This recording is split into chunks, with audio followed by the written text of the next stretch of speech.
Hello. It's good to see you. Today we are going to be reading about fashions, figures, and fads. Fashion is only as good as it looks on you. Some women seem to be able to wear the latest lines every year, but most of us cannot. The smart woman adapts the latest look to her own figure and personality rather than trying to alter her personal look to accommodate each trend. If you wear a style that doesn't look good on you, even if it's in, you do not look stylish. Now let's turn to your figure and proportions and work on finding your best lines. To start with, try not to become preoccupied with your flaws, but consider your assets instead. Don't be a woman who wears a jacket that comes down to her knees to cover a big backside, or one who refuses to smile and expose her crooked teeth. In the first case, you will look top-heavy and short-legged. In the second, you will look unhappy. When you see yourself in the mirror, you probably zero in on blemishes, wrinkles, and bulges. All of them will seem to disappear when you learn to put together and project a total look that emphasizes your natural coloring and your best features. The people you meet will see an attractive woman with a warm, genuine smile, not crooked teeth. Besides, perfect is boring. The object of this chapter is to teach you to achieve that total look. You have learned how to make color work for you. Now you will learn to select the lines and details that best complement your figure, proportions, and type. Let's discuss the ways to deal with various figure problems. Posture. Your posture dictates how good your clothes look on you. Even the most expensive and beautifully fitted garment cannot overcome the unflattering effect of a slouching body. The lines of your clothes will hang gracefully if your shoulders are held erect and your tummy and derriere are tucked in. Stand straight with your weight distributed evenly on both feet. Imagine a string running from your chest bone to the ceiling, suspending you like a marionette. Now drop your shoulders. Shake your head slightly from side to side. You should now be standing correctly. Practice standing this way in front of a mirror, looking at yourself from the front and from the side. Practice walking while pulling up through your midriff, head carried high, shoulders down. When you walk, swing your leg from the joint at the hip rather than the knee. The stride is smooth and elegant. Proportion. Understanding your proportions is the key to dressing yourself to your best advantage. Few of us have the perfect proportions that would allow us to wear almost anything, but we can create the illusion of average proportions by dressing in lines that fool the eye. Ideally, your shoulders should be just an inch or so wider than your hips to allow the lines of your clothes to fall loosely over the hips from the shoulders. To determine your proportions, stand in stocking feet against a door and ask someone to make tiny pencil marks to indicate where each shoulder bone and hip bone is situated. Measure the distances between the marks. If your hips are more than an inch wider than your shoulders or vice versa, you can take steps to give the illusion of a better proportion. Next, mark your height.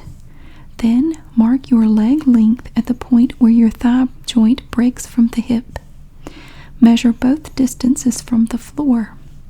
The average leg length is half of your entire height. If your measurements reveal a discrepancy of more than an inch either way, you will want to use some camouflage, though slightly long legs are often an advantage. Now, mark the door at your waist and your armpit. The well-proportioned waist falls in the middle between your armpit and the leg break, and a variation of more than an inch defines you as either high-waisted or low-waisted. Write down these measurements and keep your proportions in mind as we discuss the ways to flatter each part of your body. Last, look at the size of your head in relation to your body. A small head gives the illusion of height, while a large head shortens. If your head seems too small or too large, adjust your hairstyle, making it either closer to your face to compensate for a large head or fuller for a small one. Facial shape.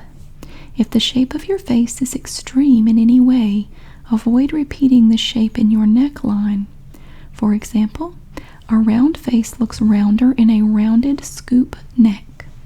A square jaw is emphasized by a square neckline, and a long, thin face, especially one with a pointed chin, looks longer in a narrow V-neck.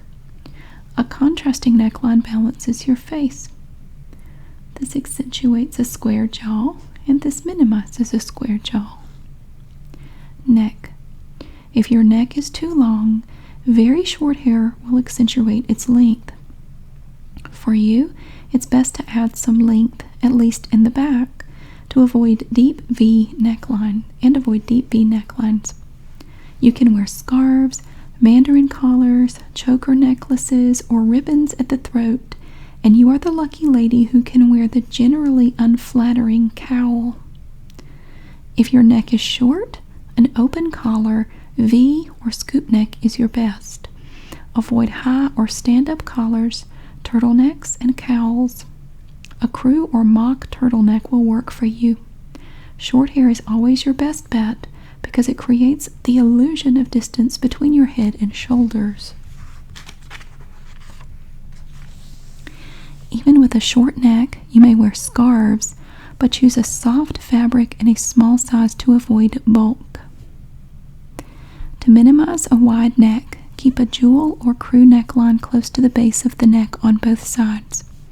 A gap on the sides adds width, which is fine for the average or thin neck, but not for you. This neckline broadens a wide neck, and this neckline minimizes a wide neck. Shoulders. Shoulders come in three general types: square, average tapered, and sloped. Any neckline that is horizontal and shallow, such as a bateau, will make your shoulders look broader, and if they are square, even more square.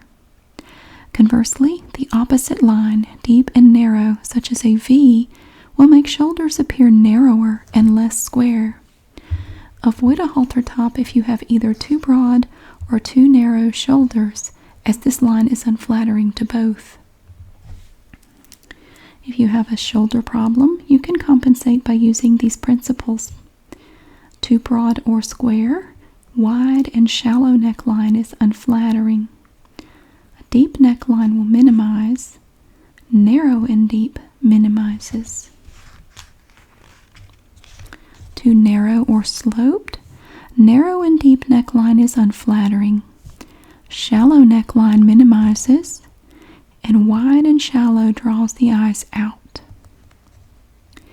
A lapel is always more flattering than a plain neckline if your shoulders are not your best feature.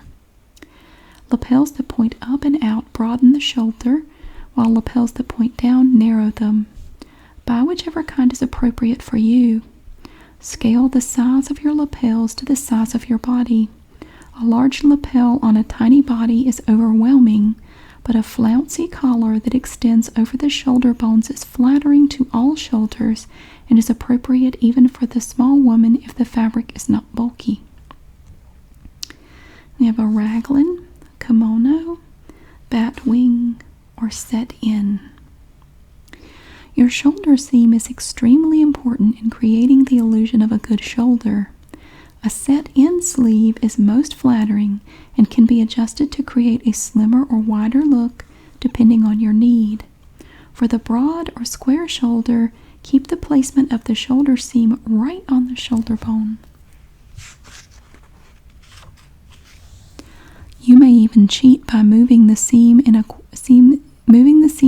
quarter inch if you have enough fullness in the sleeve to allow arm room. The overweight woman can look slimmer in clothes with a crisp, narrow shoulder line and judicious placement of a shoulder seam. Your shoulder treatment affects the look of your entire silhouette. For the sloped or narrow shoulder, let the seam extend a bit beyond your shoulder bone to widen. The seam will also give your shoulders the definition of shape they may lack. A woman with a very large bust also may use this trick to call attention away from her bust and draw the eye up and out. Such sleeve styles as batwing, kimono, and raglan require a broad or squarish shoulder. The raglan especially tends to drop the shoulder downward, so women with sloping or narrow shoulders should avoid this line. It is even chancy on shoulders with an average taper, though you can alter the line of these styles by adding a lapel or collar that points up or out. In sleeveless tops, you should follow the same principle as with the shoulder seam. Keep the edge of the garment on the shoulder bone for broad or square shoulders, slightly beyond the bone for narrow or sloped. A sleeveless top with the line inside the bone will accentuate either problem. This line is best for the woman with good average shoulders. Any detail on a shoulder will broaden or accentuate it. Epaulettes, for example, should be removed from your outfit if you wish to minimize your shoulders, but they are great for adding dimension to shoulders that are too narrow, assuming an epaulette is your style. There is no such thing as a right or wrong shoulder line, simply whatever is right or wrong for you. Remember, you are creating balance. Look in the mirror and ask, do my shoulders balance my hips? Perhaps the upward pointed lapel is okay because it is balanced by pockets on the hips or by a skirt with some fullness. The exception is the overweight woman whose hips usually are wider than her shoulders and arms. She does best to create a slim shoulder look rather than extending her shoulders to balance her hips. Later, after she loses weight, she can compensate for a too narrow shoulder if that becomes her problem. Don't be afraid to be creative. Your tailor or your sewing machine has the power to improve the line of your outfit. Remove or add shoulder detail, change the direction of a collar, or change the placement of a shoulder seam. These are not difficult alterations, but do remember that you may need to lengthen a cuff if you're nipping in a shoulder. Arms. To determine whether your arm is long, average, or short, let your arm hang at your side and look in the mirror. If your first knuckle aligns with your crotch, you have an average arm. Your elbow should be at your waist. A wide cuff at the wrist shortens the look of your arm. If your arms are long, this is great. If they're short, avoid wide cuffs. A woman with long arms often has trouble finding sleeves that are long enough. Don't overlook the possibility of adding a cuff even in a contrasting color.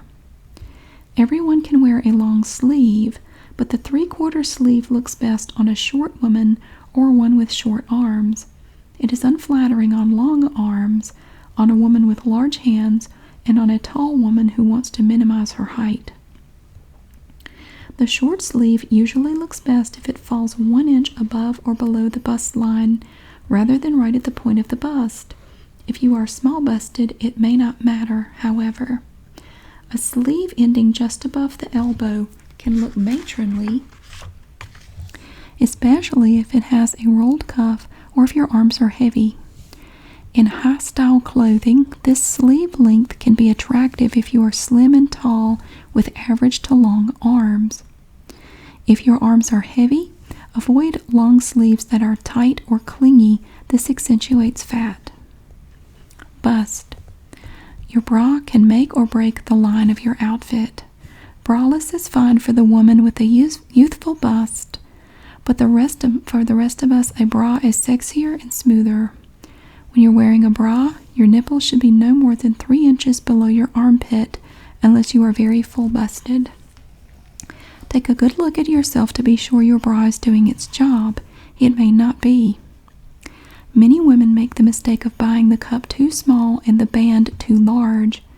Get the snuggest fit around your rib cage that is comfortable and the largest cup that fits smoothly. In addition, women are built either far apart or close together, and bras are designed in both fashions. Be sure you are buying a brand cut for you. If your bust is very small, you will have to avoid necklines intended to show cleavage, but take heart. It is much easier to dress a small bust than a large one. You can wear high-style clothes and all the wonderful blousy designs that the large-busted woman must avoid. Be grateful for small blessings. There is no escaping the fact that a large bust is a difficult figure problem, partly because it is hard to find clothes that fit. Here are some tips for the busty lady. Avoid sleeve lengths ending at the bust. Avoid horizontal lines at bust level. No seam, stripe, piping, or similar detail. Avoid a low yoke or smocking at the bust line. Try garments that taper gently under the bust line. Too much fullness adds bulk, and an outfit that is too fitted will accentuate your bust. Pass up a peasant blouse, which makes the figure fuller, in favor of a tailored blouse, which makes it slimmer. It is worthwhile to tailor or alter garments by adding a seam under the bust line, thus slimming the midriff, removing excess fullness, and adding the illusion of length between the waist and bust. Avoid high-waisted looks.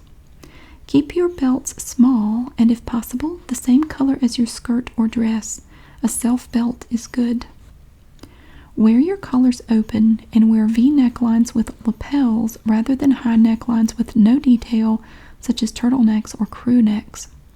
Vertical lines, a necklace, a seam, a slit, small buttons, all help to minimize a large bust line. Waist.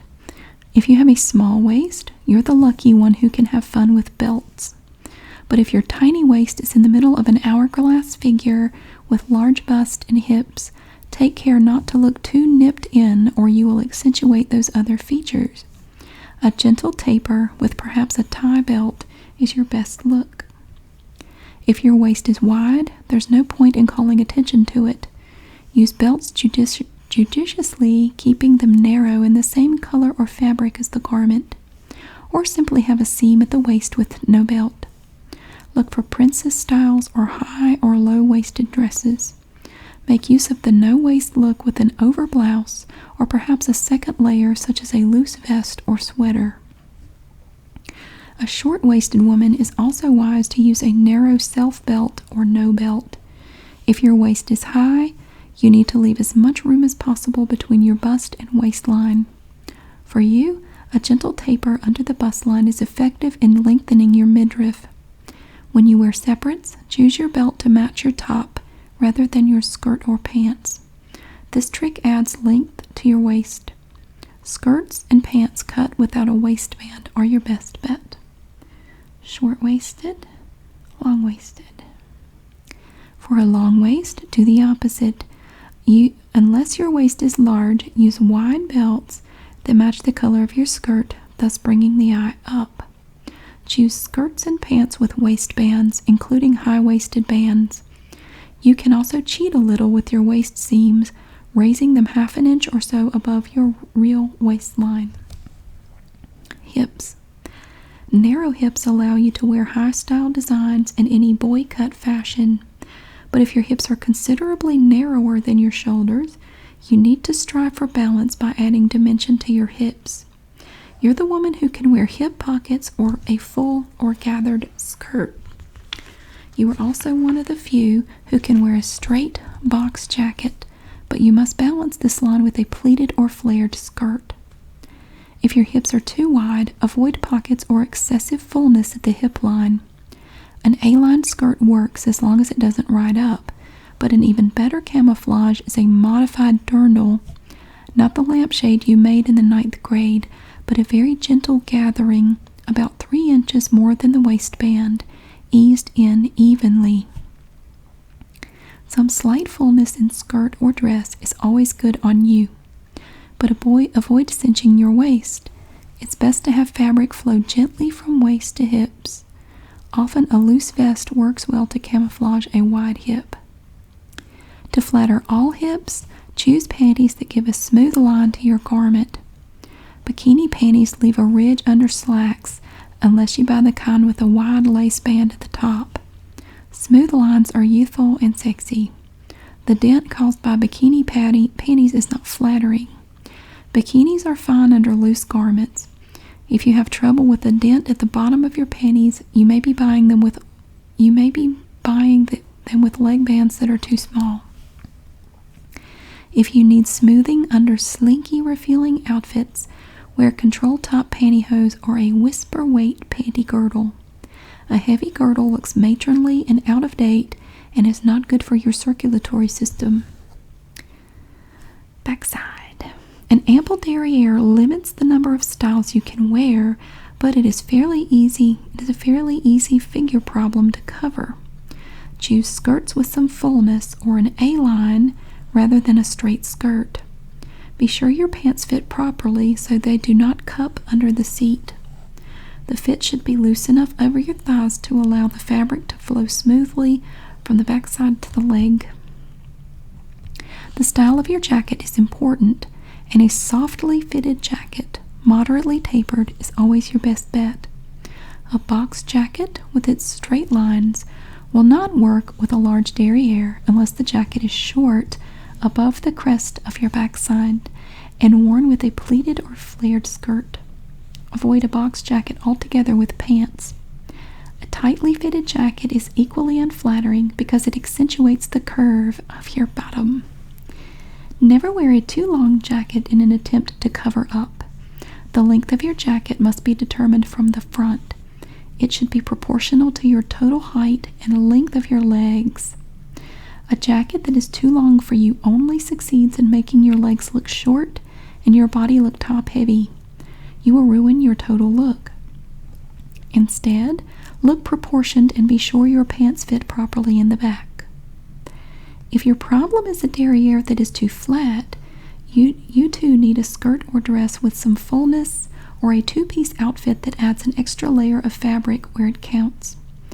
You may wear a tapered or box jacket, but a closely fitted jacket is too form-fitting. Why not let the taper of your jacket suggest what is or isn't really there? If you have a flat derriere, one that droops, or a curved sway back, you will need to alter your pants and skirts by removing excess fabric from the waistline and back. A skirt that droops or cups in back is unflattering to any problem backside. One final note on the backside. By the time you are 30, gravity has usually worked its will and your bottom has dropped 3 inches or so. Check your shorts and tennis dresses for length in back as well as in front. Thighs. Heavy thighs are common, but they also are the easiest figure flaw to disguise. Skirts and dresses with an A-line or slight fullness provide easy camouflage, as do pants that fit with ease over your thighs. Pants that are too tight call attention to your thighs, revealing their shape and size. Whereas an inch of easement is slimming.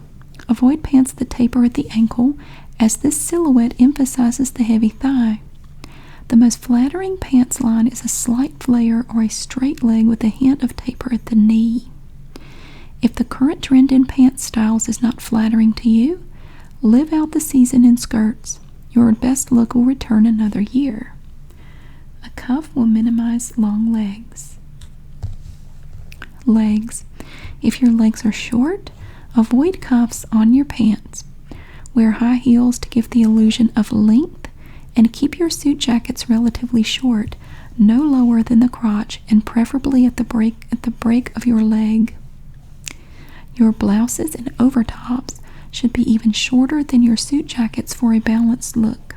Remember, you are aiming for overall proportion. High-waisted styles are excellent for the woman with short legs, as they give the illusion of longer legs and height. Although slightly long legs are an asset, too long legs make it difficult to find clothes that fit and to achieve a well-proportioned look. Do wear pants with cuffs and wear jackets that end slightly below the crotch when viewed from the front. Avoid high-waisted styles in pants, skirts, and dresses, including wide belts.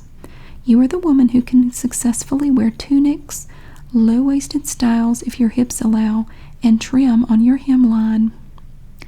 If your legs are of average length, your best suit jacket length with pants is at the crotch. In years when hem lengths are just below the knee, a suit jacket worn with a skirt needs to be shorter in order to look proportioned.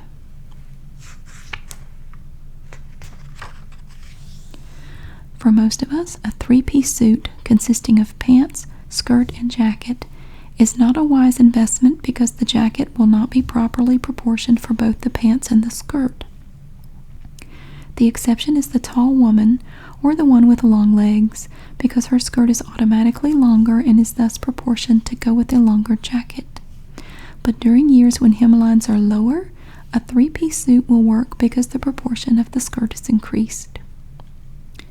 Height. The taller and slimmer you are, the more styles you can wear. The tall woman can wear heavier fabric, more fullness, and low-waisted styles if her figure permits. If you are quite tall, however, 5'7" or more, you will do best to avoid all high-waisted styles, including short, waist-length jackets and vests. These lines increase the illusion of height and sometimes make the very tall woman look too tiny on top, again ruining the proportion of her total body. Use a full-length mirror to make the final judgment. By contrast, the short woman looks especially good in high-waisted clothes and shorter-length jackets and vests. A 3/4 sleeve, accessories, or trim near the face, anything that draws the eye up, is good. Attractive hem lengths are determined by your height as well as the shape of your leg. Midi-length hems shorten you and add weight, so wear longer skirts only if you really look attractive in them. A soft floating fabric can be worn at a proper length than at a longer length than a heavy fabric. Looking in a full-length mirror, check the proportion of your hem to your size. Now look at your leg to see whether the hemline falls in a flattering place. If you're wearing boots, you need only check proportion. I use a piece of cardboard to determine flattering hem lengths on my clients. Hold the cardboard in front of yourself as you look in the mirror. Raise and lower it to see what happens to the shape of your leg. When you find a spot you like, have someone measure the distance from the floor. You can use this guideline for hemming all your skirts. Be sure you remember which shoes you are wearing, or better yet, measure in stocking feet. Some women have slim, cylindrical calves and find that many lengths are flattering.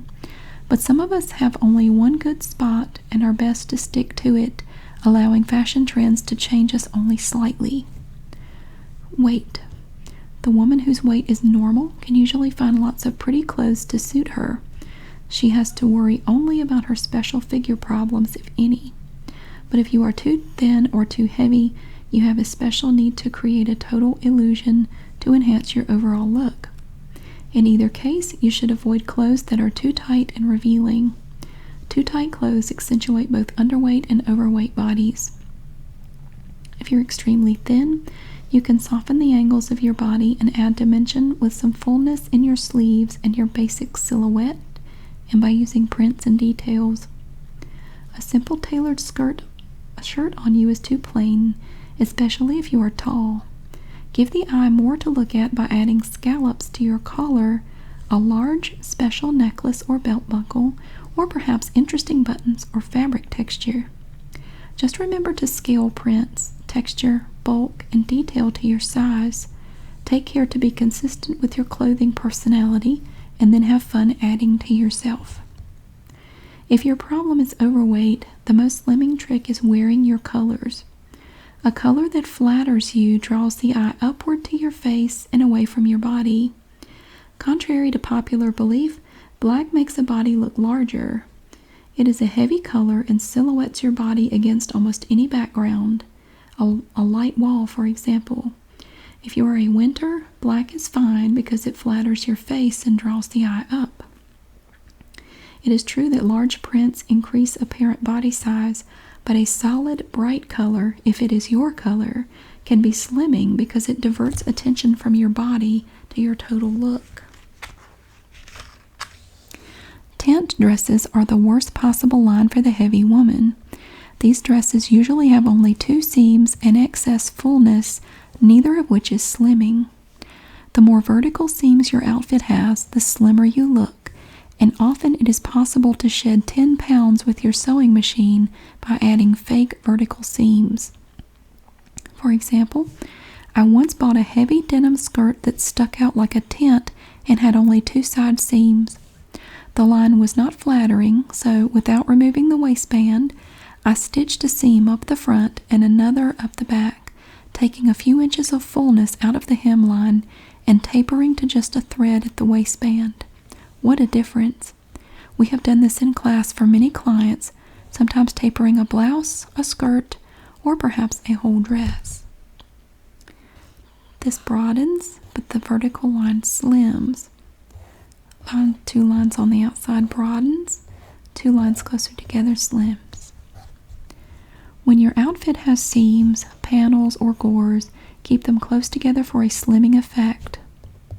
A wide panel gore in a skirt or dress creates the illusion of a wide body, while a narrow panel makes you look slimmer. The too thin woman can use these same tricks in reverse to add weight. In general, the overweight woman looks best in a line that is cut with ease but not excess fullness, and a fabric that is slightly firm with a soft but not clingy drape. Avoid bulky or stiff fabrics altogether. If you dress carefully, people will see you as a whole rather than zeroing in on your parts. Wear makeup, take care of your hair, and enjoy being pretty. There may be a diet and weight loss in your future, but meanwhile, dress to look great now. Conclusion: never worry about wearing the same line all the time if that is the most flattering line for you. You can get variety through fabric, color, and detail. No one notices the line of your outfit if it looks good, but people invariably notice clothes that are unflattering. Again, remember that any fashion is only as good as it looks on you. If you follow fashion trends to be in, even when the current trend does not suit you, you are cheating yourself. But if you wear the latest fashion because it looks great on you, you've got the true fashion message.